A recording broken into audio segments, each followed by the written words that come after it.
Bonjour à tous, c'est Jérémy Facio, je suis content de vous retrouver pour une nouvelle vidéo sur la chaîne de Mapping Motion. Alors comme vous le voyez, aujourd'hui on est en extérieur et plus précisément on est au cœur du quartier des spectacles de la ville de Montréal. Alors j'ai décidé de faire cette vidéo en fait pour vous présenter un projet de projection architecturale que j'ai réalisé cet été. Il s'agit en fait d'un triple projet de projection vidéo qui s'inscrit dans un projet plus global, un projet artistique international qui s'appelle Inside Out. Inside Out, c'est un projet qui a été initié par le street artiste JR, que vous connaissez certainement. Et en fait, j'ai été commandité par la ville de Montréal pour m'occuper de la partie vidéo, motion design de ce projet. Durant tout l'été 2021, on peut retrouver des affiches, des portraits des citoyens de Montréal à travers la ville et en même temps des projections architecturales dans différentes places au cœur de la ville.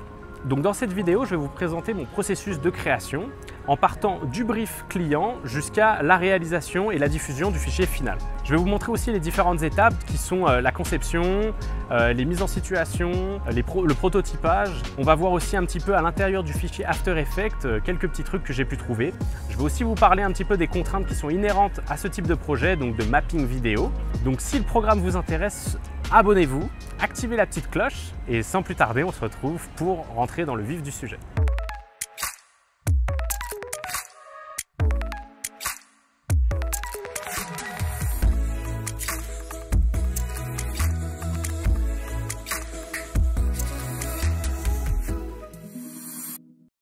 Alors je vais commencer par contextualiser un petit peu comment s'est présenté le projet. En fait, à la base, j'ai reçu un courriel de la part du quartier des spectacles de la ville de Montréal pour me proposer de travailler sur un projet qui s'appelait Inside Out, en lien avec l'artiste JR. Alors moi tout de suite, j'ai commencé à avoir des gros yeux en me disant waouh, qu'est-ce qui se passe?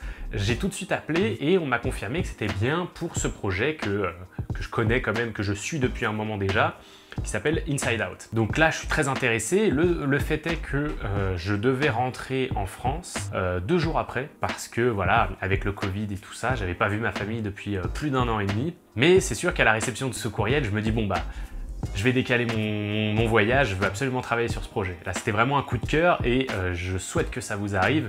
Mais quand il y a des projets que vous voulez vraiment faire, c'est vraiment quelquefois où on se dit non, j'aurais trop de regrets de ne pas le faire. D'autant plus que même si sur beaucoup de projets, j'arrive à travailler à distance, là, il fallait vraiment être sur place. Il faut dire que ce projet, il est à la croisée de tout ce que j'aime. La photographie, le street art, la projection vidéo et le motion design. Donc forcément, là, c'est un petit peu du pain béni. Je me dis, bah oui, allez, go. Donc je décale mes billets et je commence à travailler dessus. Alors la petite histoire, c'est que j'avais essayé de participer au Inside Out en 2013. C'était à Paris devant le Palais de Tokyo et j'avais essayé simplement de me faire photographier par le camion photomaton et de venir coller mon affiche. Le fait est qu'il y avait tellement de monde à cette époque que j'avais fait la queue pendant plusieurs heures et j'avais pas du tout pu me faire prendre en photo. Et voilà, c'est assez drôle de se dire que des années plus tard, finalement, moi je participe de manière vraiment plus impliquée au projet Inside Out et je représente un petit peu la ville de Montréal pour l'occasion. Et c'est là où on va démarrer à partir du brief. Donc la première chose que je réalise dans cette phase de pré-production, c'est l'analyse du brief. Alors forcément, on lit attentivement le brief.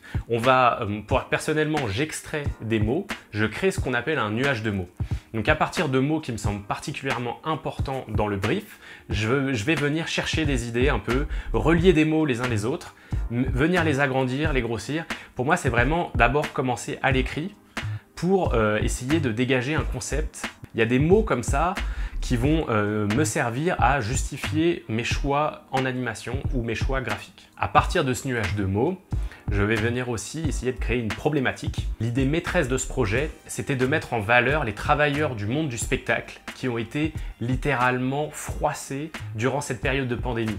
Alors forcément, moi, ça me touchait particulièrement parce que je travaille dans le monde du spectacle et que, bien sûr, en 2020, ça a été une année où il n'y a eu rien du tout, aucun spectacle.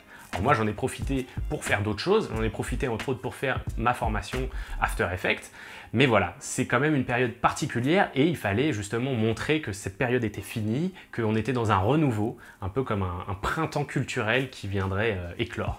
Donc je pars d'une idée simple et j'essaye de la réaliser de la plus belle manière. C'est-à-dire comment retranscrire l'essence de ce projet en projection vidéo et en animation. Parce que l'idée derrière ça, c'était de ne pas dénaturer l'œuvre initiale. À la base, c'est un projet de street art, un projet international où on colle des affiches, on colle des portraits. On vient tapisser la ville. Donc moi, j'ai gardé cette idée-là, mais en l'appliquant au format vidéo, au médium et surtout à la projection vidéo. L'intérêt de la projection vidéo, c'est de pouvoir venir appliquer ça d'une manière encore plus grande, on va dire de rendre beaucoup plus monumental les portraits, mais aussi de pouvoir tourner les portraits, de montrer plus de monde, de pouvoir animer les choses et finalement créer des boucles vidéo. Donc j'ai pu présenter des centaines et des centaines de personnes là où en format affiche on n'aurait pas pu le faire nécessairement. Je pouvais aussi les agrandir, venir voilà, donner un supplément de vie avec l'animation et essayer de faire ressortir le caractère des citoyens de la ville de Montréal. Alors, durant la phase de pré-production, bien entendu, un des éléments les plus importants, c'est de se documenter. J'ai été à la bibliothèque chercher des livres, je suis allé voir un petit peu le travail de l'artiste. J'ai également trouvé ce livre-là. Vous voyez, j'ai mis plein d'annotations, mais j'ai regardé sur internet des documentaires qui parlaient d'Inside Out. J'ai même précommandé un DVD Inside Out qui n'est jamais arrivé à la maison. Mais bon, voilà, c'est comme ça, Amazon ne marche pas toujours bien.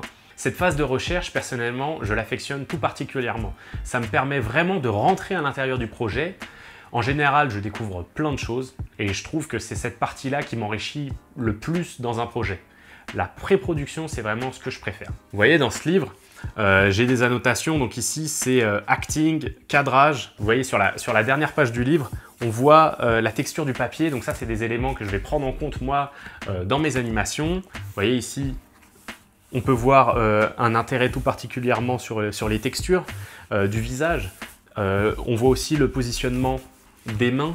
Tout ça, c'est important. C'est des choses que je vais prendre en compte, moi. Et même si je travaille de manière numérique, je vais faire en sorte qu'en fait, on retrouve ce côté tactile, tangible. Malgré le fait que je connaissais bien le travail de l'artiste et spécialement Inside Out, j'ai essayé de repartir de zéro, de refaire des recherches, de me rafraîchir un peu la mémoire pour justement repartir d'un bon pied et de combiner ça avec surtout la demande spécifique de ce projet. Alors parlons un petit peu de la problématique. Dans l'analyse du brief, il y a des demandes spécifiques, donc des demandes techniques. Par exemple, en l'occurrence, il s'agissait de 3 projections architecturales, donc avec chacune des formats différents, avec un contenu vidéo différent, même si fallait qu'il soit décliné un peu avec la même direction artistique. Et à côté de ça, il fallait justement des livrables à des moments un peu différents. Il y avait 2 projections dont le livrable était pour 2 semaines après la réception du brief. Donc ça allait très vite. Et vous allez voir par la suite qu'en plus, en projection vidéo, il y a toujours plein de défis techniques et que les choses ne se passent pas toujours comme on le souhaite. Voilà, ça c'est les aléas du métier, ça fait partie de mon travail et il faut que je le prenne en compte. Il y a eu certains projets où on a dû tout décaler parce que sinon je me retrouvais avec une seule journée de test, ce qui n'était pas suffisant. Après avoir fait toutes ces recherches, ce que je fais, c'est que je vais lire la documentation technique, regarder le pixel map, je vais commencer à faire des visuels sous Photoshop, faire des mises en situation pour venir appliquer les images que j'aurais créées sur les bâtiments. À partir de ce matériel, je vais résumer toutes les premières étapes de recherche et je vais créer un document de présentation que je vais faire valider au client. Moi, j'essaye de rendre le document le plus clair possible, de montrer ce qui est pertinent, d'expliquer pourquoi j'ai fait certains choix. Je présente donc ce document lors d'un rendez-vous au quartier des spectacles de Montréal et eux-mêmes vont faire valider ce document aux équipes d'Inside Out qui sont situées à quelques centaines de kilomètres de là. Ils sont situés à New York. À partir de là, une fois que j'ai un retour, que j'ai la validation des concepts, ce qui a été le cas, aucune retouche, tout a été validé, je peux commencer la deuxième phase qui est la phase de production. La première partie dans la phase de production, pour moi, c'est le prototypage. Je ne sais pas si ce mot existe, mais bon, depuis que je suis au Québec, j'invente des mots. Par exemple, pour le mot tabarnak, on peut dire tabarnouche, tabarnak, tabarouette, tabaslac, barnac. Pour moi, c'est l'équivalent animé des mises en situation statiques. En fait, dans cette phase-là, je vais commencer à faire de l'animation, mais avec par exemple l'exemple d'une image. Donc en fait, j'essaye de trouver des solutions techniques en animation du concept que j'ai initialement fait en statique. Alors là, pour le coup, ça va être de déterminer est-ce qu'il va falloir faire un tournage, est-ce qu'il va falloir faire du stop motion ou utiliser un plugin sur After Effects. C'est en fait trouver des solutions techniques pour réussir à exprimer au mieux et de la manière la plus qualitative l'idée que j'avais à la base. Ces premiers tests d'animation sont super importants. Ils vont me permettre de déterminer combien de temps va durer telle ou telle partie du projet. Un exemple concret, c'est que pour une partie du projet, je voulais vraiment faire un tournage et venir en fait imprimer tous les portraits. Le fait est que les photos en fait sont arrivées au compte-gouttes et que je ne pouvais pas avoir toutes les photos en avance, avoir le temps de les imprimer et le temps de faire un tournage. J'ai donc essayé à partir d'un seul prototype, d'une boulette de papier, d'une feuille blanche. J'ai commencé à faire des variantes, à venir photographier en 9 ou 12 images secondes des moments où je dépliais la feuille, des moments où je la broyais, des moments où je la découpais. Je me suis fait comme une banque d'images et à partir de ça, j'ai par la suite pu faire ce que j'appelle un rigging, c'est-à-dire que j'ai créé comme des presets à partir de ces éléments et j'ai pu par la suite venir intégrer les photos au dernier moment de toutes les personnes qui ont participé au projet. En fait, ça me permettait de faire plein de variantes à partir d'un seul exemple et finalement, ça m'a facilité vraiment la donne parce que si j'avais dû attendre toutes les photos, eh ben, j'aurais jamais pu livrer en temps et en heure. Cette phase de prototype, c'est un petit peu dans mon atelier. Je suis l'artiste dans l'atelier et j'essaye de trouver des solutions techniques. À partir de ces prototypes, je peux avoir une vision beaucoup plus claire de toute la chaîne de production du film. Et je vais pouvoir gagner du temps sur certaines parties et pouvoir consacrer plus de temps à d'autres parties. C'est une phase très importante et je trouve qu'elle est à mi-chemin entre finalement la pré-production et la production. Selon le projet, il arrive que cette phase de prototypage, je l'intègre directement dès la pré-production parce qu'elle va me permettre de pouvoir mieux évaluer le temps pour la réalisation du projet. Voilà, justement, la transition est toute faite pour que l'on aille regarder ensemble à l'intérieur des fichiers After Effects et que je vous montre quelques petites choses que j'ai pu découvrir pendant la réalisation de ce projet. Alors voilà comment j'ai procédé. J'ai commencé par me faire un petit setup avec des lumières, un trépied, un petit fond noir et surtout mon appareil photo, enfin en l'occurrence c'était mon téléphone portable et simplement j'ai pris en photo mes boulettes et mes différents états de papier. À partir de ça, vu que j'avais photographié sur fond noir, c'était facile à détourer et je pouvais très rapidement aller sur After Effects et créer une séquence de calque. Alors si vous ne savez pas comment faire une séquence de calque, je vous mets en fiche un petit tutoriel que j'avais fait il y a de ça un petit moment et voilà, vous pouvez très facilement réussir à importer des fichiers Photoshop, photo et faire une petite séquence de calque. J'applique un petit fondu et j'ai ma base. Grâce à cette base-là, je peux venir après intégrer des portraits. Vous voyez que je joue tout simplement sur des caches. Donc là, un petit cache de luminance. Donc j'ai une apparition de cette manière. Mais dans mon cas, je voulais continuer de conserver la texture du papier. Et donc je rajoute une couche comme ceci. Alors bien sûr, une fois que j'ai cette base d'animation, je peux venir jouer avec le remappage temporel, mettre des clés d'animation grâce à ça et pouvoir faire des allers-retours, des ping-pong.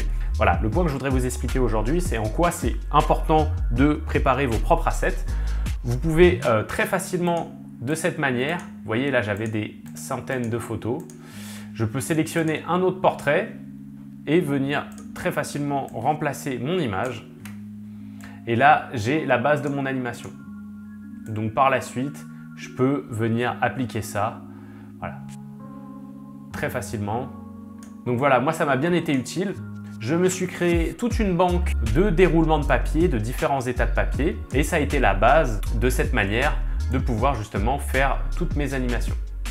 Donc tout a été photographié du vrai papier que j'ai après simplement appliqué avec des masques de fusion pour justement venir créer cet effet de papier mais de manière digitale. Donc c'est un mélange entre du stop motion et After Effects.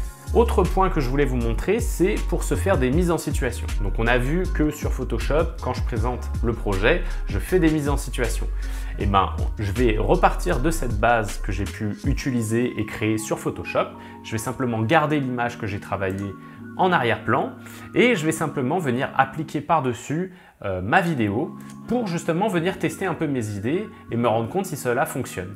Donc là, j'ai une mise en situation, mais cette fois-ci animée. Alors très simplement, je vais vous montrer quelques effets pour pouvoir faire cette mise en application. Encore une fois, on va jouer ici sur le mode de fusion. Donc vous voyez qu'ici j'ai ma composition tout simplement. Je vais venir la placer et appliquer un mode de fusion. Donc ici, écran, ça marche plutôt bien.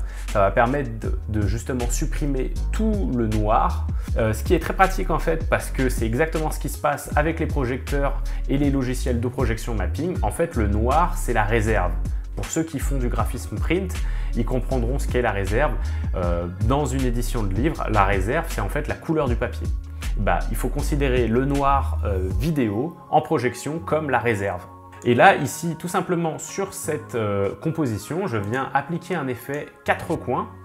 Et si je zoome un petit peu, hop, je peux voir que j'ai des petits points, donc j'ai 4 coins qui me permettent de venir mapper et déformer, donner une perspective à mon image pour venir coller au plus près de ce que je veux. Et, ça me fait des petites perspectives et c'est un moyen très simple de pouvoir venir mapper des formes qui sont assez simples. Comme là, en l'occurrence, c'était parfait, mais en fait, pour les 3 mappings architecturaux que j'ai eu à faire, j'ai pu utiliser cette technique pour venir me créer très simplement une mise en situation animée et qui me permet de tester d'une certaine manière mes idées concrètement sur le bâtiment. Voilà, c'était ce que je voulais vous montrer sur After Effects.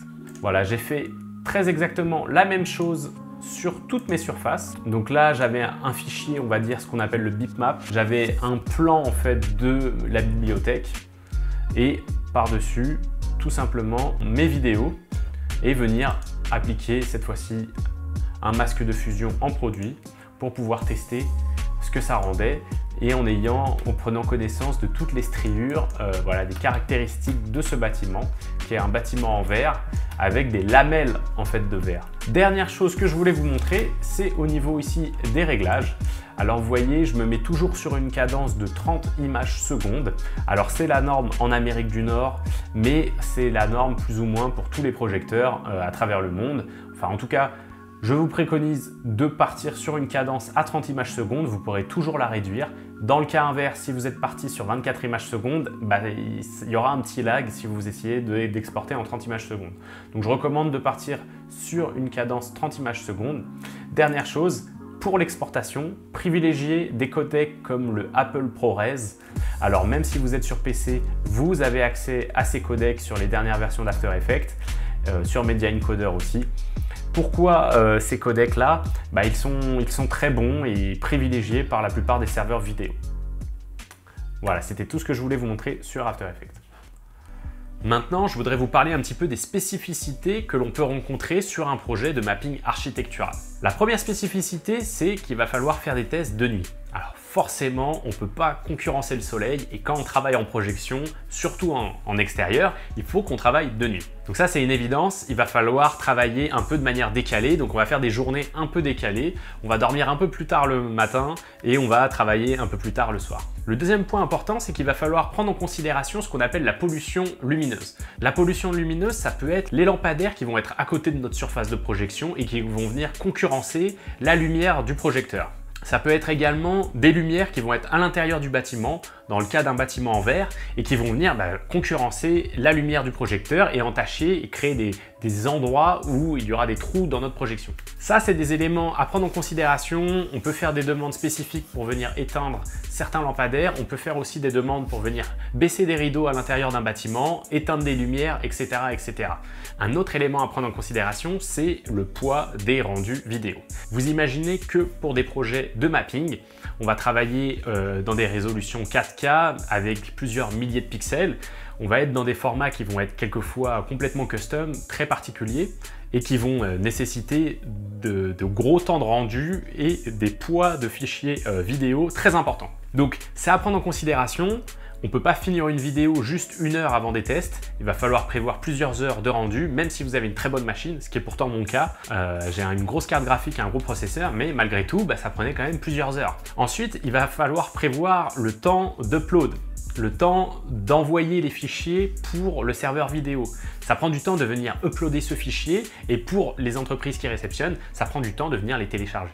Tout ça, ça oblige à être assez méthodique et ne pas travailler au dernier moment. Donc un autre point qui est lié à tout ça, c'est les serveurs vidéo. Alors sans rentrer trop dans les détails, il existe une multitude de serveurs vidéo qui vont avoir des spécificités techniques particulières. Il s'agit de serveurs dédiés exprès pour la diffusion vidéo et en l'occurrence, ils ont besoin de codecs particuliers.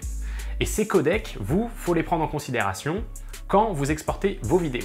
Sinon, vous allez devoir réexporter. Le risque que vous avez si vous exportez dans un mauvais codec, c'est simplement la vidéo ne sera pas lue ou alors elle sera lue en ayant un temps de latence, du lag, une qualité altérée et ça, c'est ce qu'on veut éviter. Le but, c'est de lire bien la documentation technique, de travailler main dans la main avec les techniciens pour justement pouvoir exporter dès le premier coup dans une bonne résolution et surtout dans un bon codec et vous éviter d'avoir du double temps de rendu. Je vous rassure, ça nous arrive à tous, mais voilà, quand on a des temps de rendu de plusieurs heures, on veut éviter d'avoir à le faire en double. Un autre point à prendre en considération, c'est la météo. Alors là, il faisait beau, c'était l'été, super. Mais ça m'est arrivé de faire des tests et surtout des premières voilà, où on invitait des gens, de la presse et tout, et d'avoir une tempête de neige au milieu du mois d'avril, venue de nulle part. Et ben, ça a entaché un petit peu la projection. Alors, on ne peut pas aller à l'encontre de la météo, il faut faire avec, mais c'est un élément à prendre en considération quand même. Dans le même style, il y a des imprévus de toutes sortes. Ça va être des travaux sur la voie publique, une grue, un conteneur, quelque chose qui n'avait pas lieu d'être et qui se retrouve devant votre surface de projection. Sur ce projet, ça m'est arrivé. Voilà, c'est vraiment quelque chose de récurrent. Il y a toujours des imprévus, ça fait partie du métier, c'est un peu stressant par moment, mais voilà, on ne peut pas aller à l'encontre de ça. Sur tous les projets de mapping, j'ai toujours eu quelques problèmes de la sorte. Voilà, bon, je pense qu'il est temps de vous montrer le résultat final. On pourrait encore parler pendant des heures, mais l'intérêt, c'est quand même de voir à quoi ça ressemble. Donc, il y a 3 captations qui ont été réalisées sur ce projet. En projection, c'est important d'avoir des captations parce que finalement, les projets sont toujours éphémères. Et j'ai réalisé 3 showreels pour un petit peu montrer ces 3 projets. Voilà, je vous les mets tout de suite et vous me direz en commentaire ce que vous en avez pensé. Alors je tiens à remercier Voyage en roue libre que j'ai commandité pour réaliser la captation vidéo. Ils m'ont fourni 2 magnifiques métrages qui m'ont servi de base pour réaliser les showreels que je vous montre tout de suite.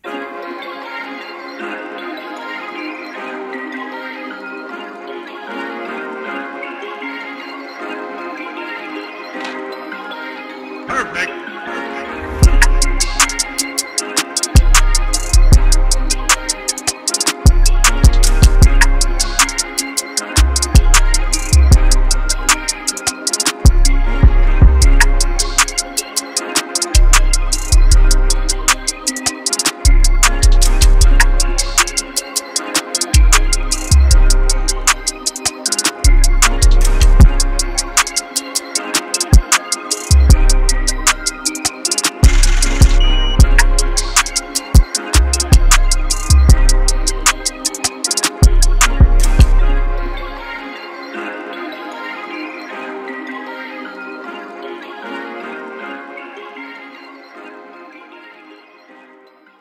Voilà, c'est fini pour cette vidéo. J'espère qu'elle vous a plu. C'est un nouveau format de vidéo que je voulais essayer. Je voulais vous montrer un petit peu les coulisses de la création d'un projet de mapping vidéo. En fait, au cours de cette année, j'ai fait beaucoup de projets et je trouvais ça intéressant de commencer à vous en parler sur la chaîne, de ne pas être que sur des tutoriels. Je sais que beaucoup d'entre vous sont abonnés pour suivre les tutoriels, mais c'est vrai que moi j'ai aussi, je prends beaucoup de plaisir à pouvoir vous expliquer un peu les coulisses du fonctionnement d'un studio et de projets de mapping, de projets de motion design. Enfin voilà, j'ai eu l'occasion de travailler sur pas mal de projets cette année et j'aimerais à l'avenir vous faire plus de vidéos de la sorte. Alors j'espère que vous aussi ça vous intéresse. Surtout, dites-le moi en commentaire. Commentez, partagez si vous avez aimé. Dites-moi si vous voulez que je produise plus de contenu de la sorte. Si vous êtes intéressé par le motion design, j'ai un guide de survie qui est en description de cette vidéo.